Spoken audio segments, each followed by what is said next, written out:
cards the wrong way around this morning. It's a good start.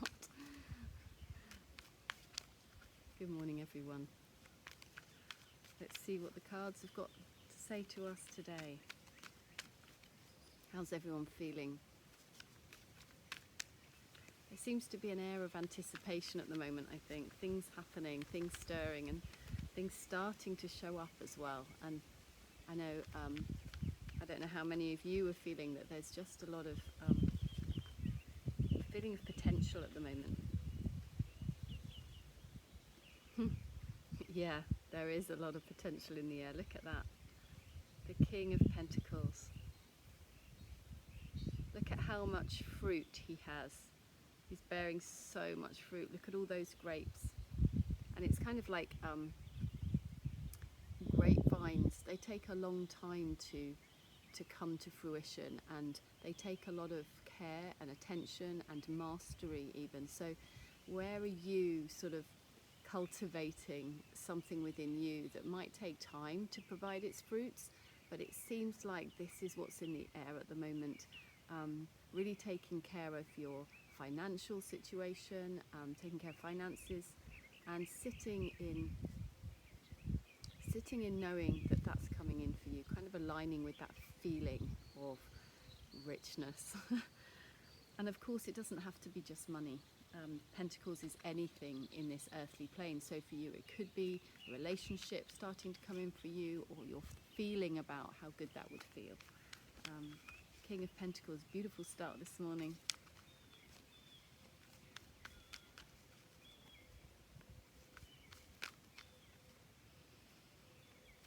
So yes, what else is that's sort of in the air? I'm kind of thinking, where can we live our best version of ourselves? I think that's coming up quite a lot at the moment. It's feeling into that and starting to get a bit excited about that. Oh, that was too many cards. I'm not taking all of those.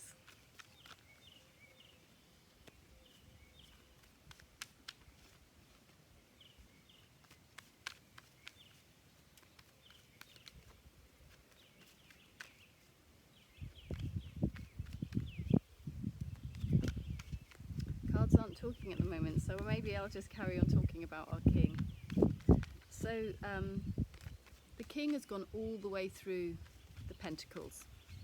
He's got, you know, we go from ace all the way through to 10, then we have the kind of the page, the knight, the queen, and then the king. So we're really at the top of our game here with the pentacles. It's really about aligning with wealth, aligning with things that make you feel good on this physical plane, because when we talk about pentacles, this is energy expressed as physical things. So are you feeling really aligned, and are you celebrating the kind of the feeling of just how good it is to kind of create heaven on earth? That's what we've got going on in the King of Pentacles. He's really brought down, you can almost see in this card, there's so much of his imagination come through. Look at all those vines.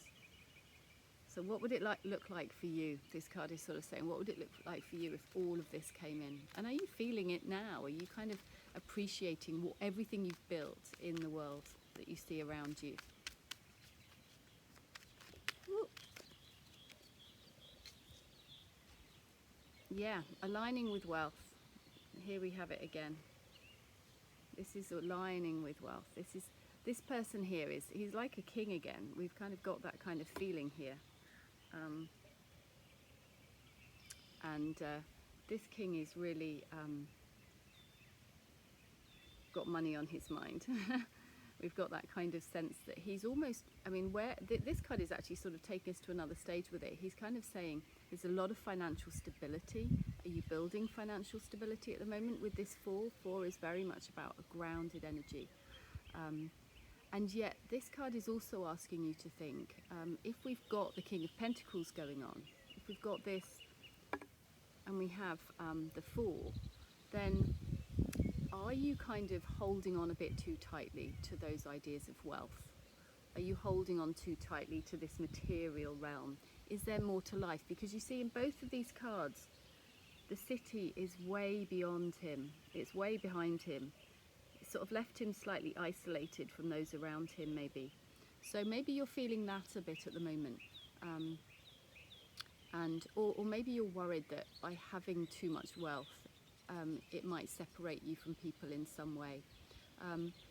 And yet we can turn this around. We can see with the Four of Pentacles that he could be holding on too tightly, and it could be kind of blocking his kind of his connection to Mother Earth, and it might be blocking his connection to source energy or to God. We could see this kind of attachment to material things, but it's also that he's kind of got this unshakable alignment to it. So whatever happens, it's coming in for him, and that's kind of, it can be a really helpful feeling. But also today asking where is money or wealth or whatever that is in terms of pentacles. It could, as I said, it could be that you're overthinking a relationship, and it's causing you to spend too much time in this material realm thinking about these things, instead of just being free and enjoying the playfulness of just being here. Yes, what is it the Chariot's asking you today is to just go into your dreams. And yes, they may be financial, but the Chariot is also sort of almost otherworldly. Where can we travel into other worlds? Where can it take us? And he's very much connected to the stars. He's got his it's like his brain. I kind of see this crown here as almost like the phosphorescence in his brain, completely lit up with ideas and pure potential. And it can be anything. It doesn't have to be of this earthly plane. The Chariot is very much a water sign, the sign for Cancer, the Chariot. So lots and lots of dreamy, beautiful qualities to this card of where can you transcend. I mean, we've got the wings here, and we have the vehicle here in the Chariot. Where can you transcend your current situation and just feel into something much more peaceful, beautiful, graceful, flowing? Can you tap into grace? How does it feel like to tap into source? Can you feel the gorgeousness of it? Where can you find a bit more of that today? And yet look, he's still outside his city. All of them today are feeling a little bit separate in some way. So for you, is that if you're feeling separate, maybe the Cancer, the Chariot here, is saying, where can we tap into a bit more connection? And if it's not with those around us, the Chariot's saying, can we connect with our higher self? And what would our higher self be saying to us at the moment? So I hope you've enjoyed that reading, and I hope to see you soon.